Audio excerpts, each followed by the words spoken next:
Narito po tayo ngayon sa siyudad ng Iloilo, no?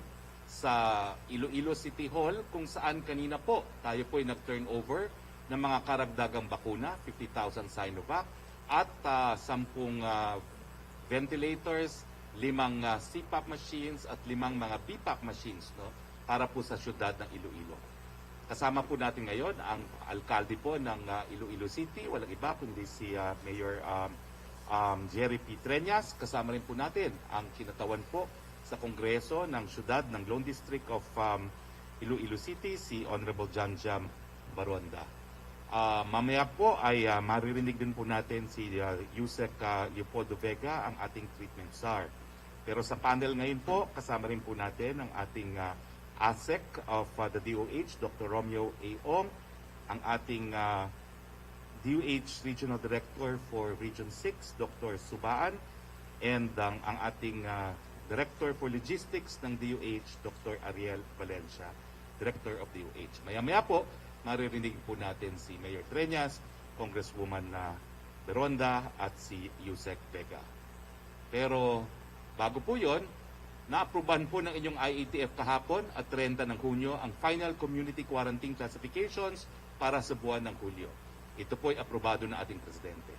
Tignan po natin ang infographic ng mga lugar na nasa MECQ, GCQ at MGCQ. May dalawang nabago po dito, no? Una, ang probinsya ng Apayao sa Cordillera Administrative Region ay nasa GCQ simula July 1 hanggang July 15, 2021. Ito ay matapos na maaprubahan ng ITF ang appeal nito na ma-de-escalate mula sa Modified Enhanced Community Quarantine Classification patungo po sa GCQ. Habang aapila ng probinsya ng Ifugao na ma-de-escalate sa MGCQ mula sa MECQ ay inaprubahan din ng inyong IATF. Sa batala, naglabas din kahapon ng inyong IATF ang listahan ng tinatawag na green countries at jurisdiction. Kung inyong matatandaan, naglabas ang inyong IATF ng guidelines noong Lunes, June 28, 2021 para sa inbound international travel ng mga individual na nabakunahan sa Pilipinas at mga individual na nabakunahan sa tinatawag na green countries or jurisdictions. Ang green countries or jurisdictions ayon sa IATF Resolution 123-C ay iyong mga low-risk countries jurisdictions ayon sa Department of Health. Anong basihan ng pagiging low-risk? Una, para sa mga lugar na may populasyon na higit sa 100,000, ang basihan ay ang incidence rate or cumulative new cases over the past 28 days per 100,000 population.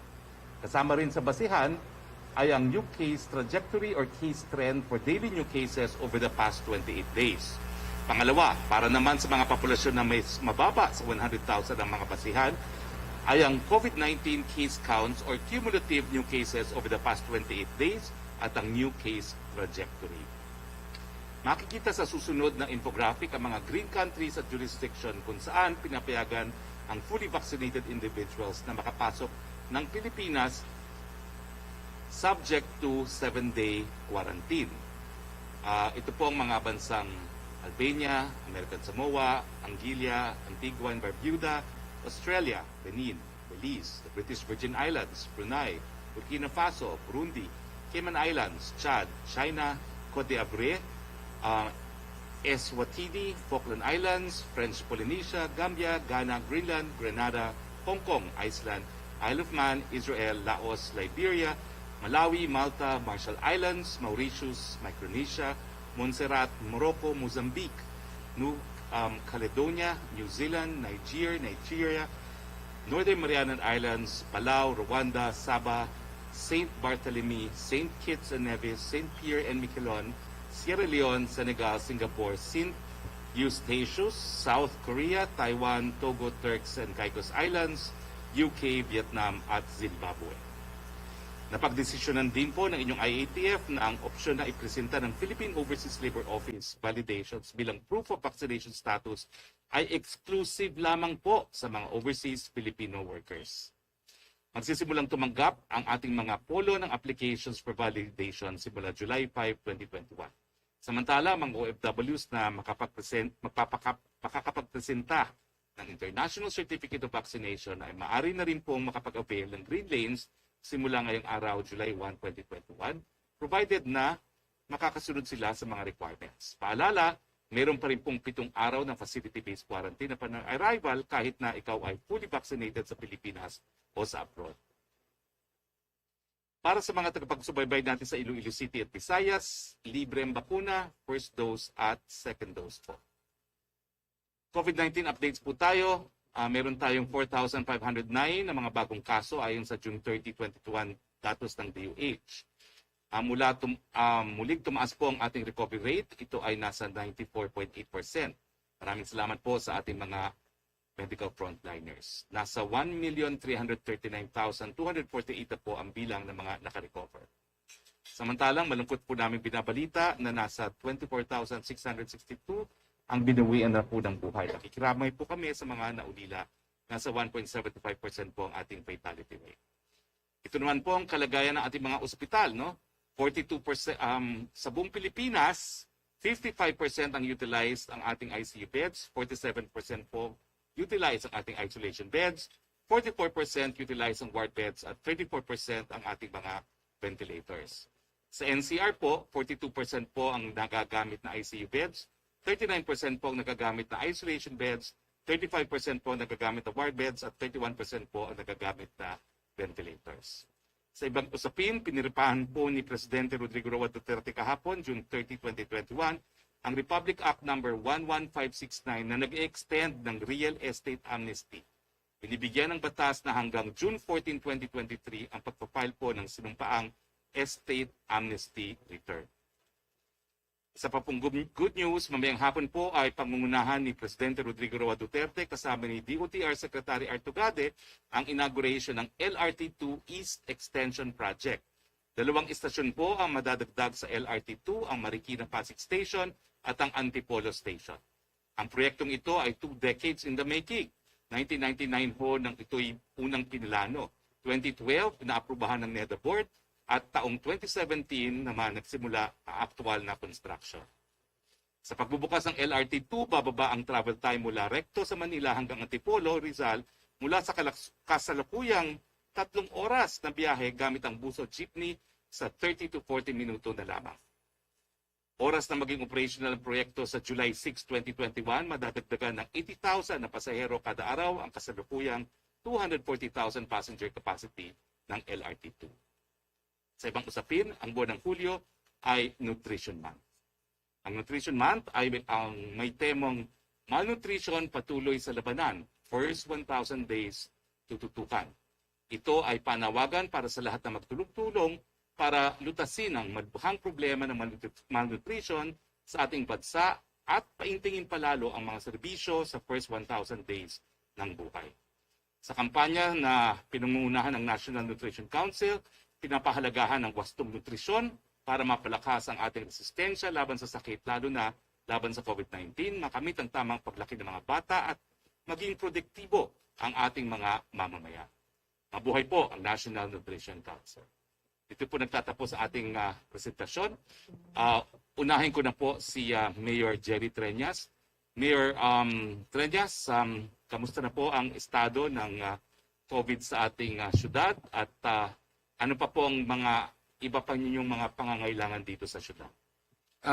Secretary, first of all, I would like to thank the National IATF through you, Secretary Roque and Secretary Galvez, for allowing the delivery of 50,000 Sinovac vaccines to Iloilo City. Aside from this, we have seen the ventilators, the high-flow oxygen cannula, and additional PPE for our frontliners. Kami po nagpapasalamat kay Presidente Rodrigo Duterte at saka sa national government sa mga tulong na pinadala dito. Papasalamat din kami sa presensya ni Yusek Leopoldo Vega, ni Asek Ong, ni Director Ariel ng DOH kasi kailangan namin ng tulong para improve ang amin na healthcare capacity. And we need all the support that we can get. And we are very thankful to the national government and especially to you for your physical presence here in Iloilo City. Thank you very much. Thank you very much, Mayor Treñas. May we ask for a few words from our Congresswoman of the Lone District of Iloilo City, Congresswoman Jamjab Baronda. Thank you so much. Thank you so much, Secretary Harry Roque. Of course, the presence of UH and together with Mayor Jerry Treñas, Ilonggo felt the presence of the national government. And we would like to say thank you in advance to President Rodrigo Roa Duterte. And of course, salamat din sa kay Secretary Galvez, Secretary Lorenzana. And I would like also say thank you to Secretary Bebot Bello because after this, we need to reboot the economy. He gave us 50 million pesos para sa COVID adjustment program para sa 10,000 rand per sector for Iloilo City. So again, thank you sa vaccines. I hope that with the support of our barangay captains, with the support of every Ilonggo, with the leadership of our beloved Mayor Jerry Treñas, who is so assertive, matulungan po natin. At together, we will face this COVID. Salamat, sir. Kasama rin po natin ngayon si Treatment Czar Yusek Vega. No? Yusek, ano po ang plano nyo while you are here in Iloilo? Because I understand you will be spending the night here in Iloilo. The floor is yours, Yusek Vega. Good morning po sa lahat, Spokary, Mayor Jerry, and of course, Congresswoman Jamjam. Unang-una po, papasalamat kami for the very warm reception given to us by Iloilo City and the city officials here. Ang Iloilo po ngayon at present is a moderate risk category. That means that the 2-week growth rate is already negative, but the ADAR, which is the average daily attack rate, is still high. But ang problema po sa Iloilo City ay yung HCUR, yung ating healthcare utilization rate, lalong-lalo na sa intensive care units, kasi nasa critical risk position. And this is the reason why we are here together with the Secretary and my DOH family to talk to the different medical directors and hospital institutions, both public and private, on how best we can adjust to the crisis or to the surge that we have here in Iloilo. That means that we need to come up with better strategies on making sure that the critical and severe cases in Iloilo and from the nearby provinces will be can access the critical care units here in Iloilo City. So on behalf of the Department of Health, Secretary Francisco Duque, we are here to support Iloilo City. Okay, tuloy na po tayo sa open forum and you can ask any questions from anyone in the panel. No? As usual po, when we go on an out-of-town press briefing, we will be alternating. Unahin po natin ang Malacanang press corps and then the local media will be moderated by our Lizelle Lamasan of the Philippine Information Agency. So, Yusek Roque, go ahead please.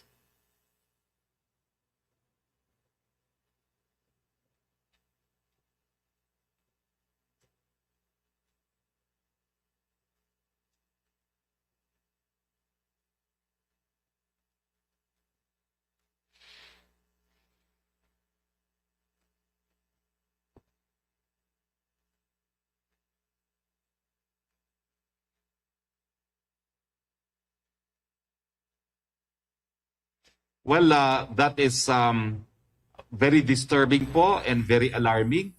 And I'm sure Secretary Lynn Briones and her team at the Department of Education will sit down and study as well as discuss ways forward upon receiving this World Bank report. Pag po kayo mag-alala, pag-aaralan po mabuti natin kung ano yung sinasabi ng report at titignan po natin kung paano natin mababago ang ating curriculum, lalong-lalo na sa panahon po ng pandemya.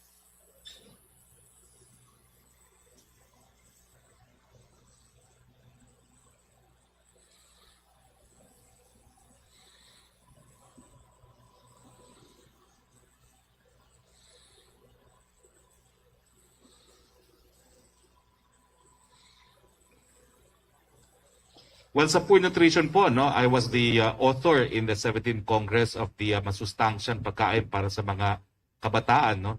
Although wala po tayong face-to-face, tuloy naman po yung programang yan, dinideliver po sa ating mga kabataan yung masustansyang pagkain at dinagdagan pa po natin ng libreng gatas na programa no, para dun sa mga kulang na timbang. Pagdating po sa mga innovations, palagi naman po nag-i-innovate ang ating Department of Education. We are on blended learning po. We utilize modules, we utilize TV, radio, as well as computer-aided forms of educational material po. But I'm sure that the process of adapting to the new normal continues, and the Department of Education will continue to introduce innovations.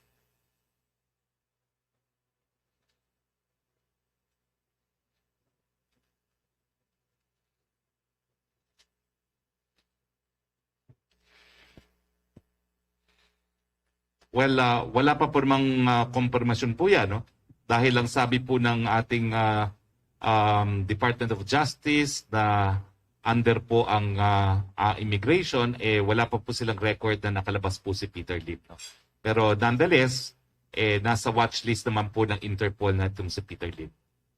At saka I'm sure po na gagawa ng hakbang ang DOJ to cancel his passport and to make sure that because he has no travel documentation, that wherever he may be, kung abroad man siya, maalerto yung mga receiving state kung nasa saan siya.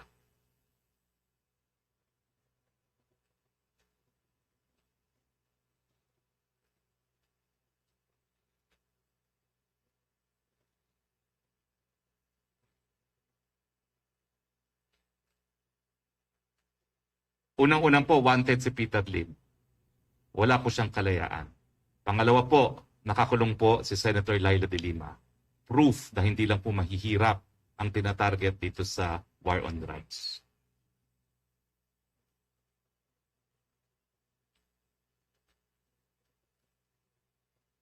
Punta muna tayo kay Lizelle for local media question before we go to a Zoom question from Mela. Go ahead, Lizelle. Good afternoon, everyone. I am Lizelle Marilamasan of the Philippine Information Agency, and at this time, I'd like to acknowledge Mr. Joel Franco of RMN Iloilo for his question. Secretary, good afternoon.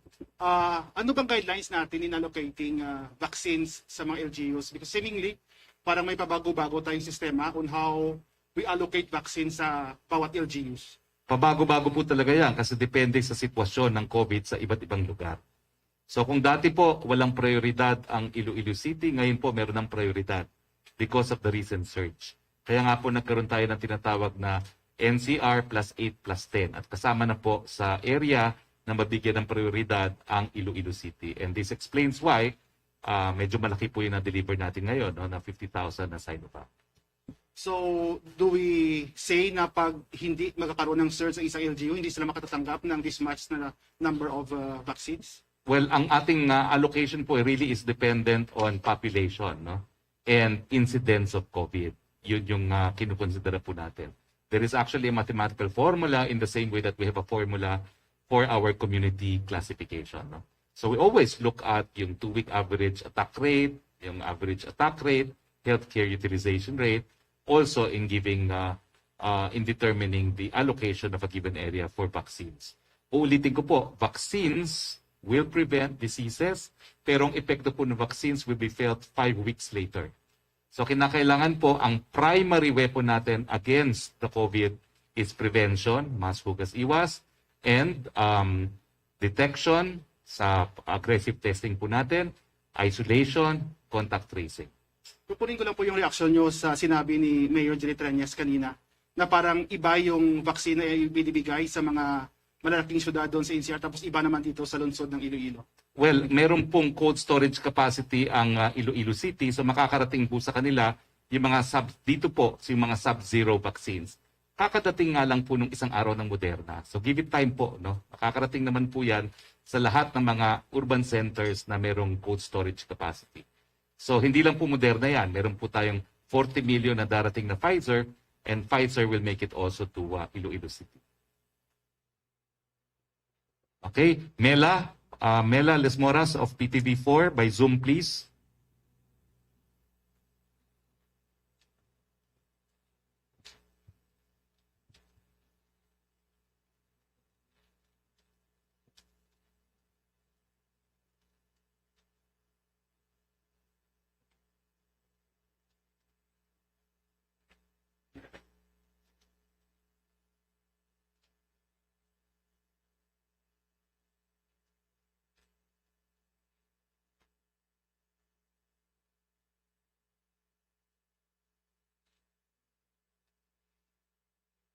Well, depende po sa kaso ng COVID dun sa mga lugar na yon, magbabago po yan.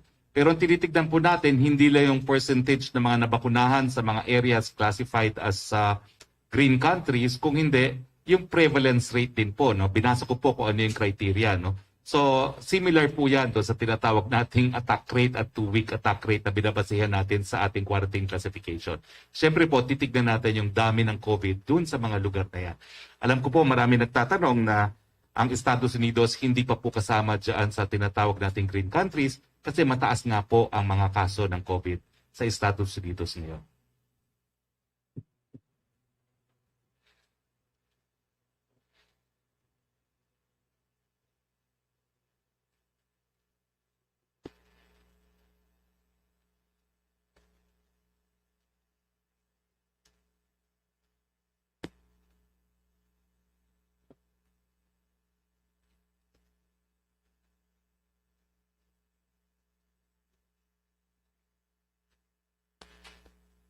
Well, ang tanong mo, if there is a possibility, there is always a possibility. Pero sa ngayon po, from what I know, no, wala pa rin pong bansa na hayaang pumapasok ang kahit sino na wala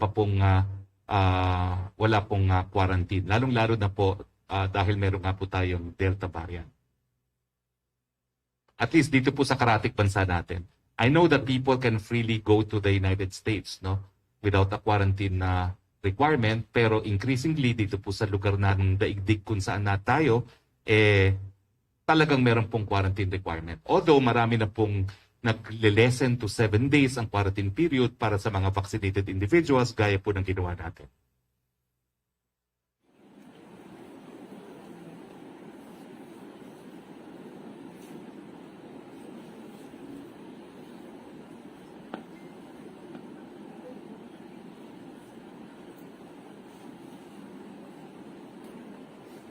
Yes, confident pa rin po tayo for a better Christmas. We've exceeded the 10 million mark for vaccination.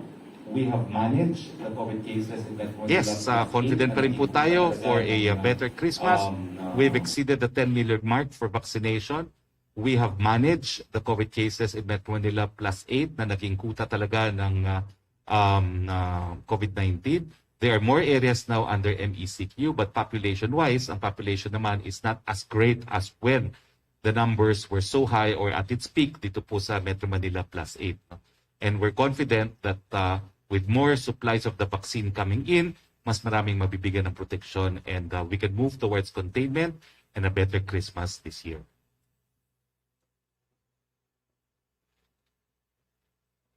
Okay, punta tayo uli kay Yusek Roque.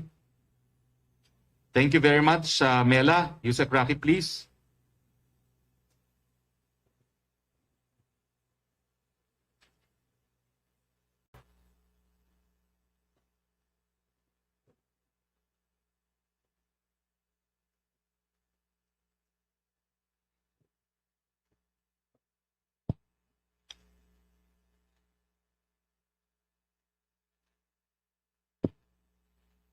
Well, inaantay po ni Presidente yung listahan ng mga korap na ahensya ni Senator Pacquiao, no?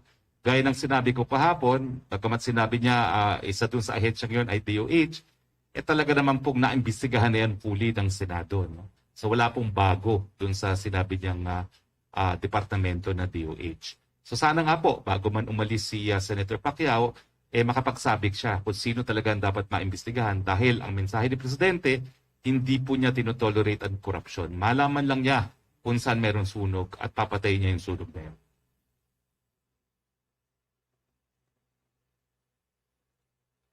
Vega, question from Sweden Velado of PTV. Yusek Vega, may recent study na ipinalabas ang University of Oxford saying mixing doses of Pfizer and AstraZeneca vaccines creates a strong immune response. If this can make use of the scarce vaccines are more flexible, are we also willing to do it in the country? Yusek Vega.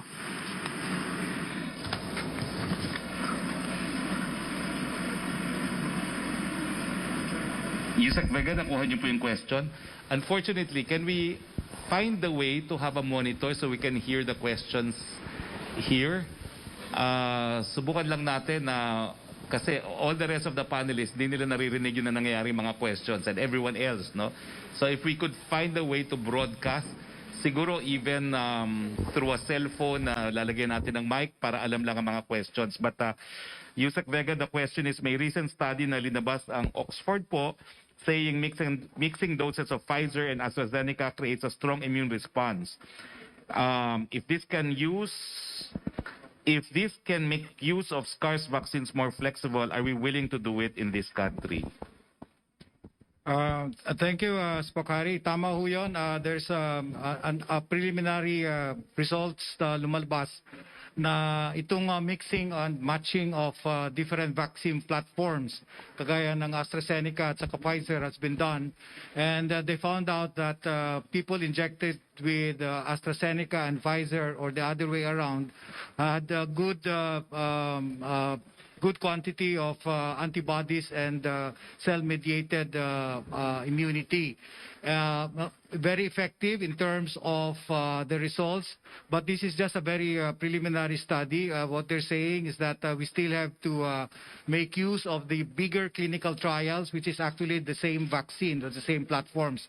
But this study actually is a very good is a good chance and good also to recommend that later on there might be a flexibility in terms of mixing and matching different vaccines.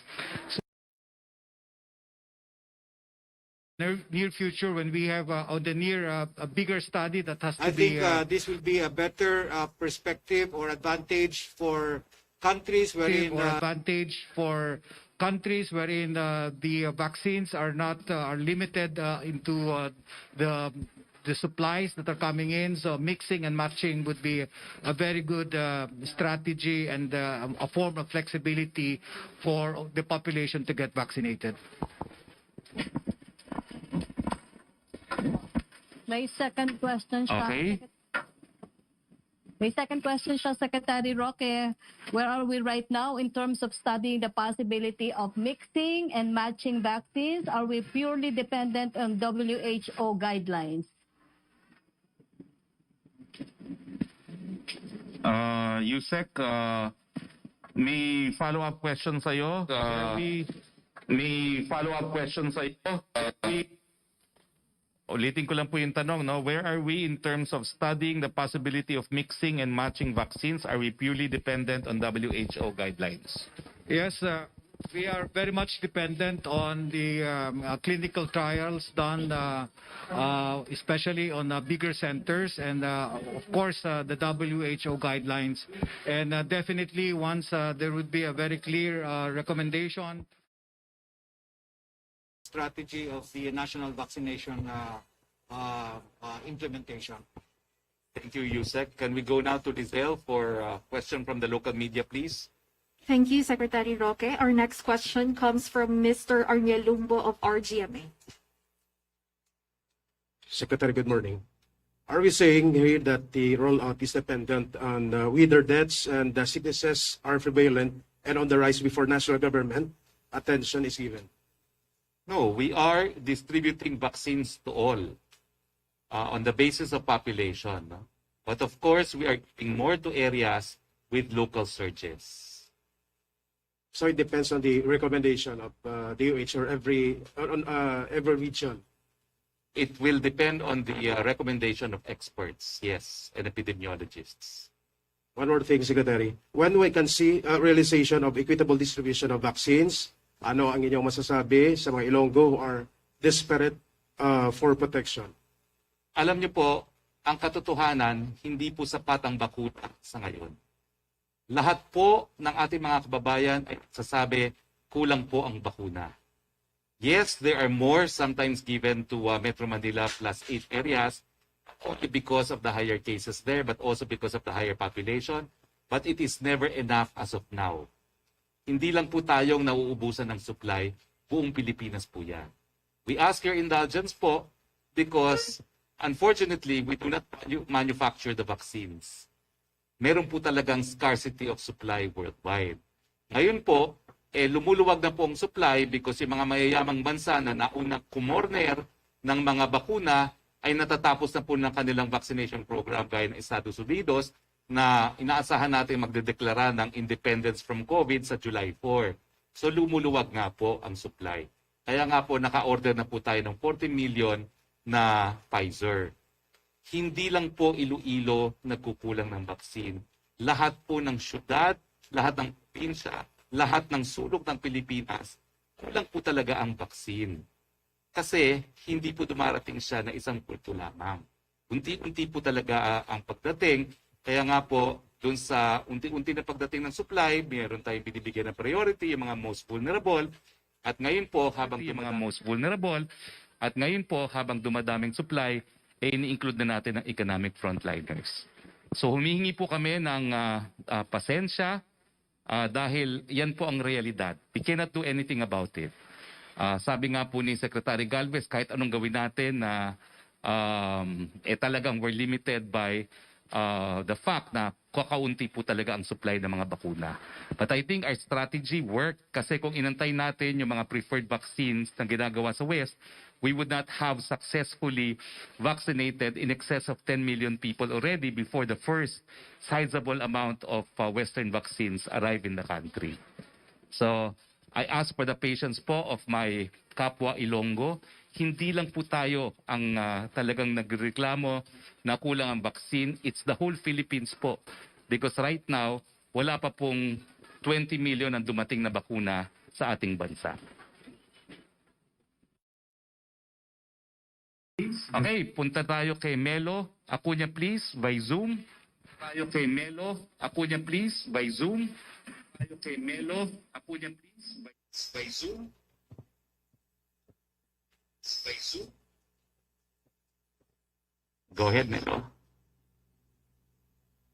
Go ahead, Melo.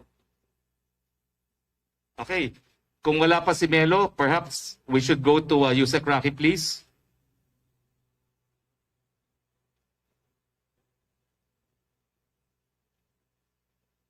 Reaksyon sa sinabi ni Senator Pacquiao na dalawang bagay ang kaya niyang panghawakan. Hindi siya tiwali at hindi siya sinungaling. Nagugat ito sa naging hamon ni Pangulong Duterte na pangalanan po ng senador ang mga corrupt officials sa gobyerno matapos naman ang naunang sinabi ni Pacquiao na malala ang korupsyon sa kasalukuyang administrasyon. Good for him po. Good for him po.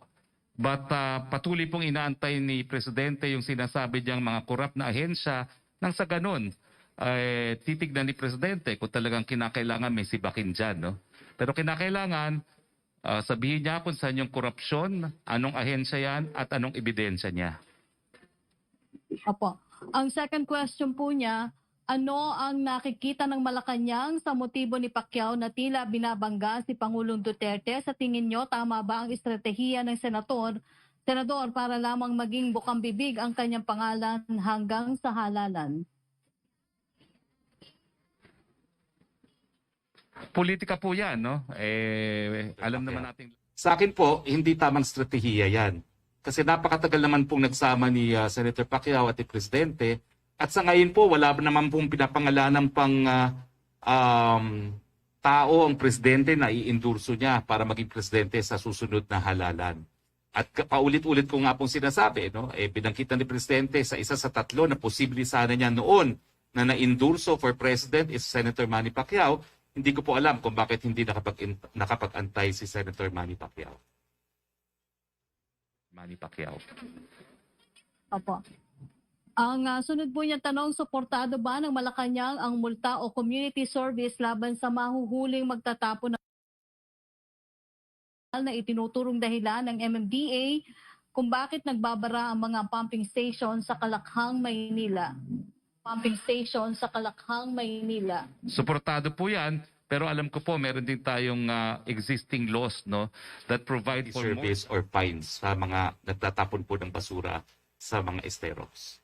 Tatapon po ng basura. Tatapon po ng basura. Okay. Punta tayo. Yung last question po niya at bilang abogado, Ano daw po ang tamang parusa sa mga taong mahuhuli magtatapon ng basura sa estero? Magtatapon ng basura sa estero. Depende po yan sa ordinansa o sa batas. So, we have to refer to existing laws po dahil nulong krimen, nula po na sinileche. Wala pong po pwedeng parusa kung wala pong batas o ordinansa na nagpapataw ng parusa. Okay, punta na tayo uli kay Lizelle, please. Thank you very much, Yusek Roque. We have Ms. Jeremy Ventar from Action Radio. Good afternoon po, Secretary. What are your thoughts, Secretary, sa speech ni Mayor Jerry Treñas na kulang po yung binibigay na bakuna ng National IATF sa Iloilo City? Well, I acknowledge po na kulang talaga ang binibigay na bakuna sa buong Pilipinas, not just to Iloilo City. Yes. And we wish we had more vaccines. Pero as it stands po, talagang kulang po dahil kulang po talaga ang supply. Here po in Region 6, there are government agencies and barangay captains who were reported to have violated the health protocols, particularly on physical distancing, consumption of liquor in public place, and the conduct of mass gathering events despite express prohibition of local guidelines and IATF guidelines. What are your thoughts regarding this, Secretary? Well, nananawagan po tayo sa ating Mga po mga... ay i-apprehend itong mga lumalabag sa minimum health protocols kasi ito po talaga yung dahilan kung bakit dumadami ang kaso ng COVID.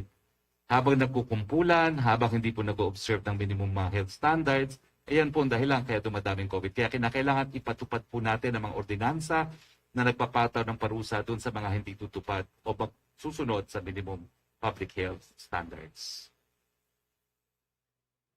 At meron nga pong warning ang presidente sa mga lokal na opisyalis po kasama ng mga barangay captain kapag hindi nila pinatupad ang minimum health standard, sila mismo magkakaroon ng pananagutan on the basis of dereliction of duty. Okay, balik tayo kay Yusek Roque, please. O meron na bang meron na bang Roque, please. O meron na bang Yes, Secretary Roque. Is Melo hindi ko Acuña lang po ready alam for kung- Zoom? Kung paririnig na po ako ni Yusek Vega, Wala na may si tanong Melo. po sa kanya si Pia Gutierrez ng ABS-CBN. for Zoom. Would you give us an update sa budget? Pia Gutierrez. Would you give us an update na pinahahanda sa inyo ni Secretary Duque at kailan ito masasabit sa office ni Senator Pacquiao? Kailan ito masasabit sa office ni Senator Pacquiao?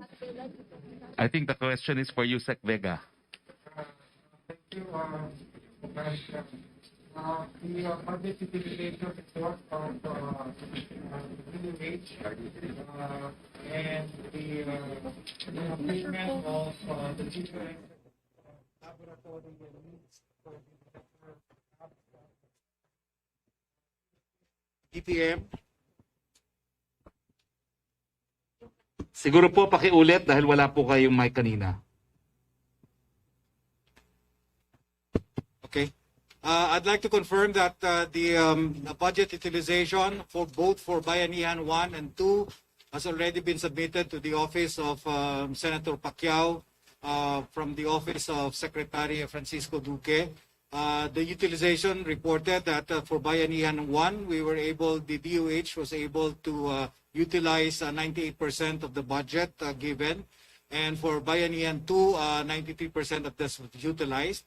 We also submitted the report to the office of Secretary Senator Pacquiao, the procurement through PSDBM, since this is a whole of government kind of approach, and we had the support of PSDBM in the procurement of several testing kits, laboratory reagents, and of course equipments through the PSDBM, and this include the PPEs, has already also been submitted.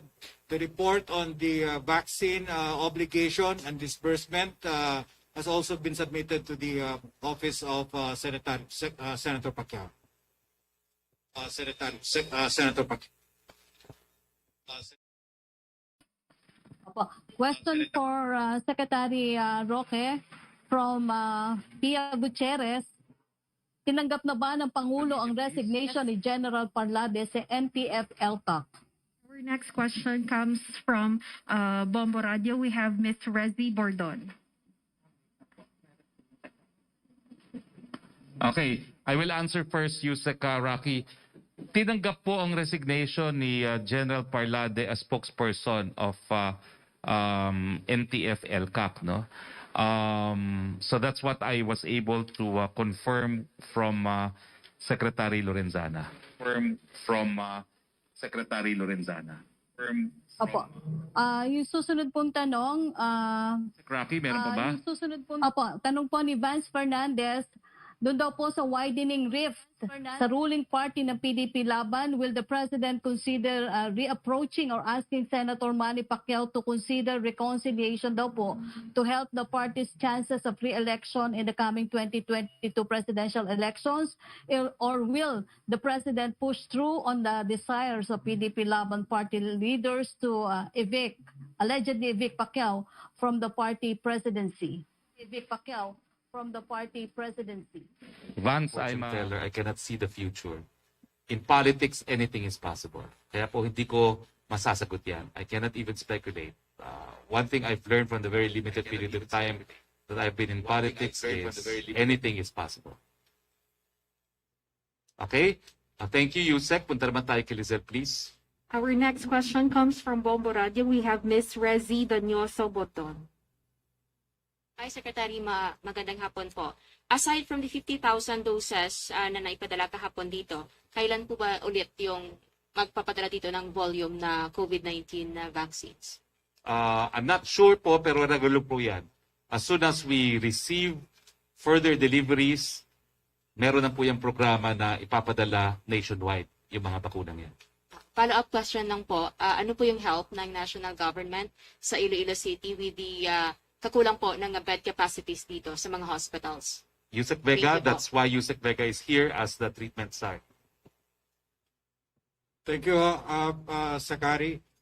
For Iloilo City, kailangan talaga mag-usap ang medical directors and institutions on the allocation of beds specifically for the critical care.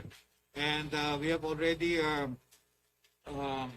instructed the detained hospital here, the Western Visayas Medical Center and the Western Visayas Sanitarium, to make sure that they will be able to improve and allocate more critical bed units, because I think this is much more needed in terms of a surge. So we are now in the process really of increasing the capacity of the hospitals by providing them support in terms of human resource and also of equipment. So we are here really to gather them and come up with a very good strategy on how best we can actually give access, especially for COVID patients who would need critical and critical care management. Thank you. Okay. Wala na ba tayong nasa Zoom? Meron bang nasa Zoom na taga Malacanang Press Corps? Yusek Rocky, go ahead, please. Yusek Rocky, go ahead, please. Yes, question from Yung last question po ni Vance Fernandez about Senator Pacquiao and Secretary Duque, nasagot niyo na po. From Lanes Capante of GMA News Online, 2 suspects arrested by NBI for kidnapping in Manila are claiming they are police assets and that they get paid for kidnapping drug suspects. Is the Palace or President aware of this practice by law enforcers? Yan po yung illegal. Nila ina-allege na police sila. Sinasabi lang nila na they are police assets. That's an allegation. We'll have to verify that. We'll have to investigate. Napakadali po magsabi ng mga ganyang bagay. So, antayin po natin ang resulta ng investigasyon. from Joseph Morong of GMA News, are there any dangers to having 2 protocols for returning Filipinos like the one suggested in Cebu? Can this help avoid the entry of the Delta variant? Well, sa ngayon nga po, ang desisyon ng Presidente lahat po ay dapat sumunod po sa isang protocol, 10 araw na facility quarantine, test on the 7th day na PCR, at kung negatibo po ay release, and the last 4 days of quarantine will be at home. 4 days. 4 days. Second question po niya, why was the appeal of Lucena City to de-escalate not approved? Sino po? Anong city? Sino po? Anong city? Lucena City po. Well, Lucena City okay. po. May formula naman po yan, no? Yung 2-week ADAR, average daily attack rate, at saka ang pinaka-importante, healthcare utilization. Talaga pong kapag critical, lalong-lalo na ang ICU capacity ng isang lugar, mahirap po mag-de-escalate.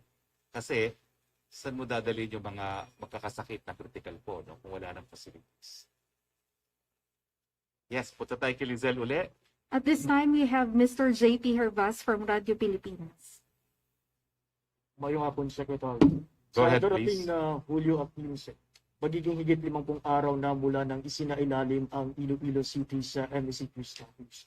With that, may aasahan pa po bang karagdagang ayuda ang mga mamamayan ng Iloilo in order to survive this MECQ status?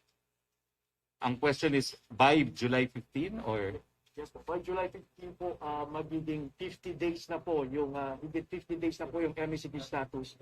Ano po yung may karagdagang ayuda po ba na ibibigay ng national government? Well, ang alam ko po, ang DSWD should be giving ayuda also to areas under MECQ. At the same time, the local government units also, no, are giving also ayudas, no, dahil pinagtutulong-tulungan naman po natin ito, no? Pero I will assure you na hindi ko lang nakasama ngayon ang DSWD regional officer, no, pero as soon as I leave here, I will call the DSWD and ensure na mag-release po na mas maraming ayuda ang DSWD para po sa Iloilo City.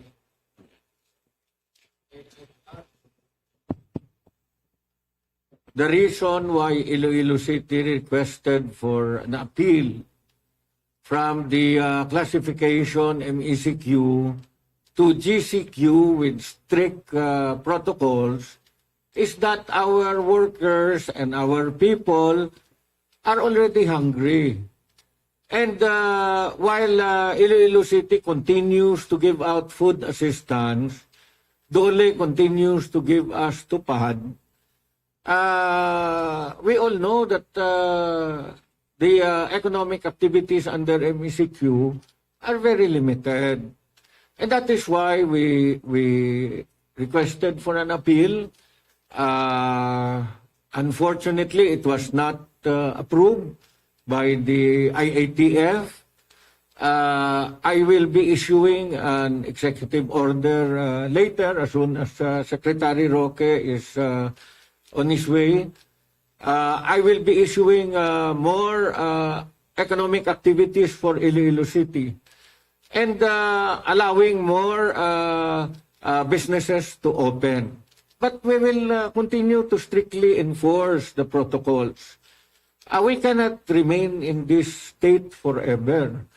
And I think Secretary Roque, as a former congressman who already also attended to his constituents, will also understand that really people have to work, whether we like it or not.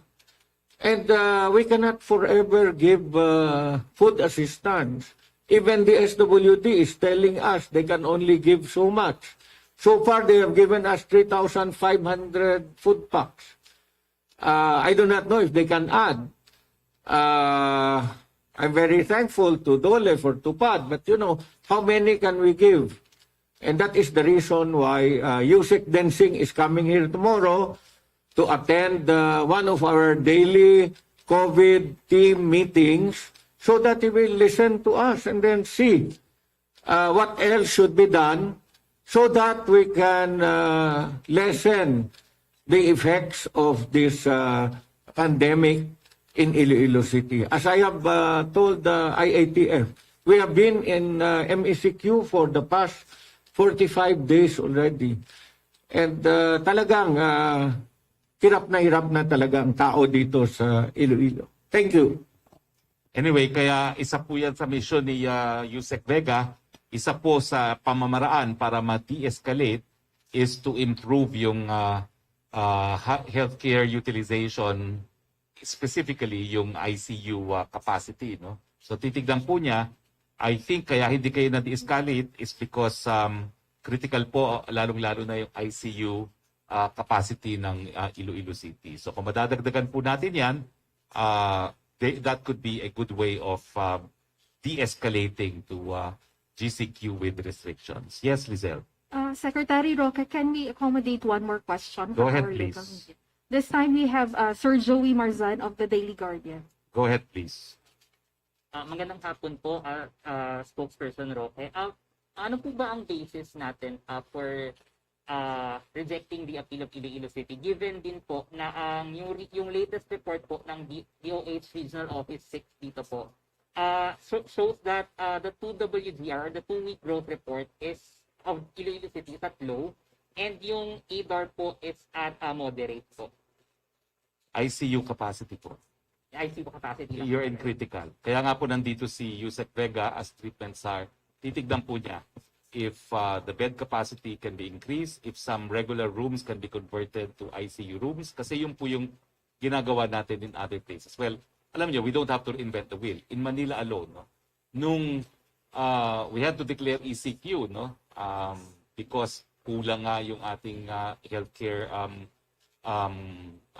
lalo-lalo na yung ating ICU beds.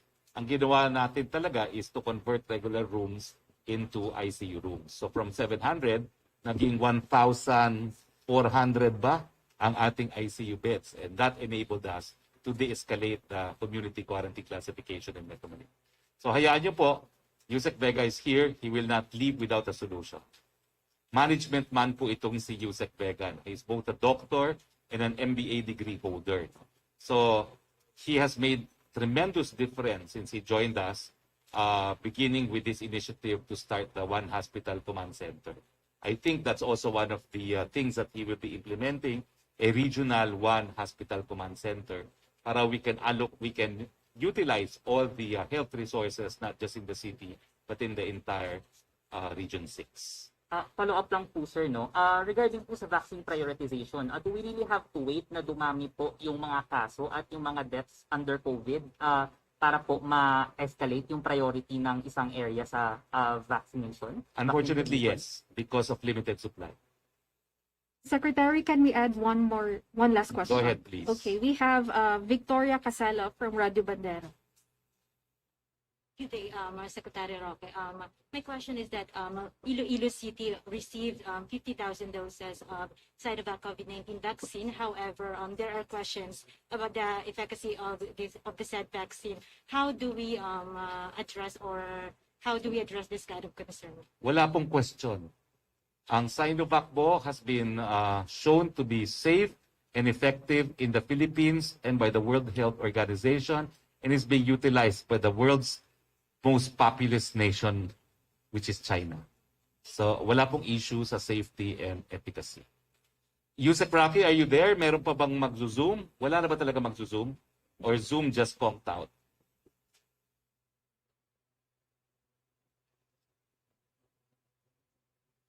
Yusek Roque, are you still there? Secretary, meron ka pang 4 na o 5 questions dito from MPC. Pero bago po yan, may gusto lang po i-clarify si Joseph Morong doon sa question niya. Yun daw pong decision ni Pangulong Duterte after Governor Gwen Garcia ng Cebu proposed 2 protocols. Ano na daw po yung final decision? I think the President had a final decision. And that is there will be one uniform policy for the entire Philippines because of the common danger posed by the Delta variant.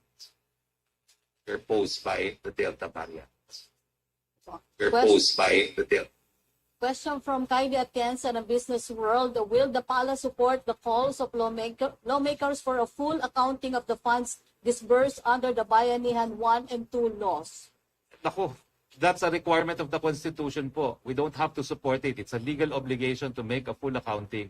At in fact, pagdating po dun sa mga Bayanihan 1 and 2, weekly reporting nga po ba yun or monthly reporting yun? Basta there was a regular reporting required by the law by itself which Malacanang complied with. No? Natigil lang po yung monthly reporting on Bayanihan 2 kasi natapos na po yung Bayanihan 2 at ang na-extend lang ay yung disbursement of funds but not the special powers of the President. Kaya with that, natigil na rin yung regular accounting na rin required ng Kongreso.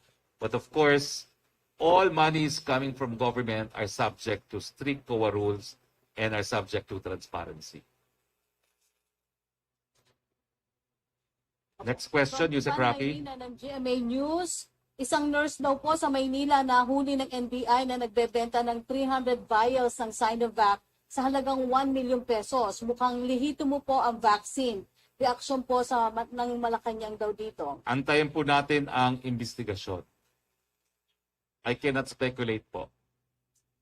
Sa totoo lang po, this is the first time I'm hearing about this. It's the first time I'm hearing about this. The first time I'm... Question from Prince Goles of Politico Abante. Iloilo City Mayor Jerry Treñas earlier said that he would support your senatorial bid in 2022. Does this mean that you are running for a Senate seat next year?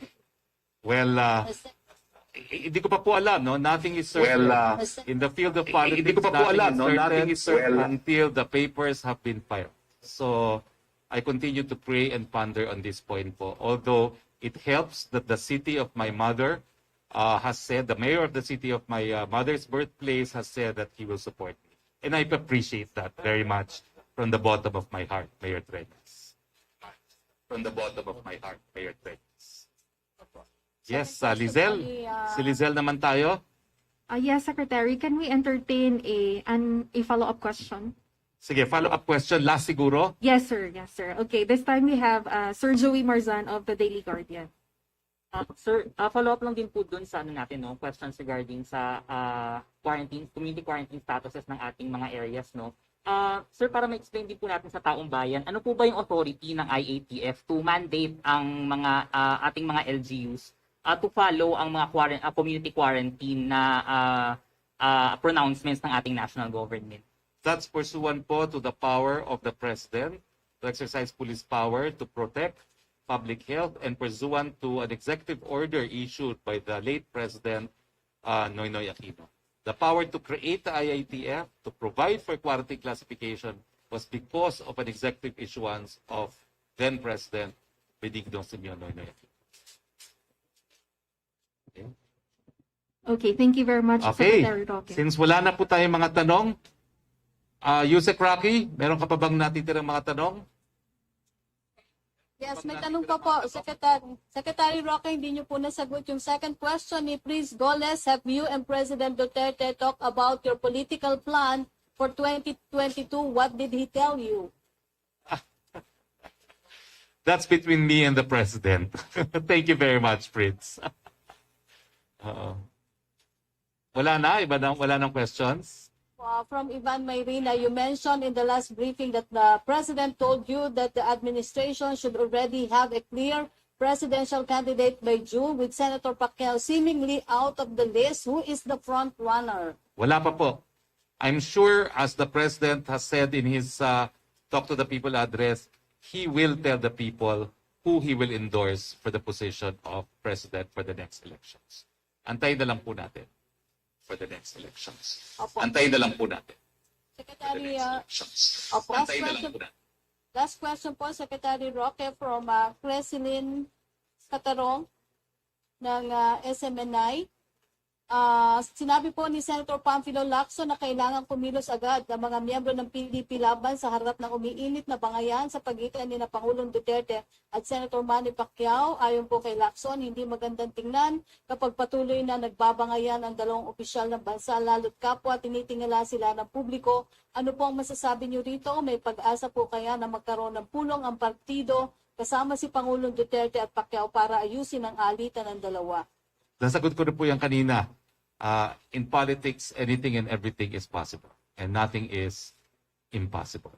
Okay, dahil wala na po tayong mga katanungan, I'd like to thank first and foremost our host, Mayor Jerry Treñas, our Congresswoman Jamjam Baronda, the City of Iloilo for hosting us. And maraming salamat din po kay Yusek Vega, kay DOH Regional Assistant Secretary Romeo Ong, DOH Regional Director Dr. Suban, and Director of Logistics Dr. Ariel Valenciano. Well, I'm here po not just as a presidential spokesperson, I'm here also as an Ilonggon. I understand po talaga na marami po tayong kakulangan, lalong-lalo na po pagdating sa bakuna. Pero hindi lang po tayong may ganyang problema dito sa Iloilo, the entire country, and majority of the world have similar problems. Yung UN Secretary General na nga po ang nagsabi, we are approaching a situation of almost the grossest injustice and inequality dahil kung sino pong mga mayayaman, sila po talaga ang nangorner ng mga bakuna. Pero nakahanap naman po tayo ng paraan dahil po sa ating mga karatig bansa gaya ng China, Russia at hopefully India soon, nakakuha naman po tayo ng mga bakuna at hindi tayo umasa na makakakuha sa bandang huli. No? Nagkaroon po ng proteksyon ang mahigit na 10 milyong mga kababayan na natin. Ang hiningi lang po natin, karagdagang pagpasensya at parating naman po ang mga bakuna.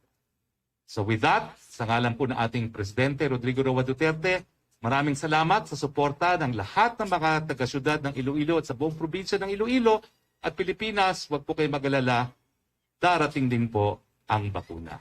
Magandang hapon po sa inyong lahat.